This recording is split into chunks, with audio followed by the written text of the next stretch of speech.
Matapos po ang pananalasa ng Bagyong Santi, nakatutok naman ngayon ang Pag-asa sa isa pang bagyong papasok sa bansa. Mula sa Pag-asa, may ulat on the spot si Mark Zambrano. Mark! Maris, nakalabas na nga ng Philippine Area of Responsibility ang Bagyong Santi, pero ayon sa Pag-asa, maaaring pumasok sa PAR ang Bagyong Tino bukas ng umaga. Wala nang banta sa anumang bahagi ng bansa ang Bagyong Santi na nakalabas na sa PAR kaninang pasado alas 8 ng umaga. Pero patuloy na binabantayan ng Pag-asa ang kilos ng Bagyong Tino na may international name na WIFA na ngayon papalapit sa Philippine Area of Responsibility.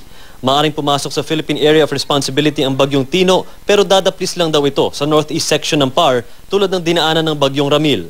Ayon sa Pag-asa, wala itong direktang epekto sa buong bansa pero dahil isa na itong bagyo ay maaring magdala ito ng malakas na hangin sa extreme northern Luzon sa may bahagi ng Batanes.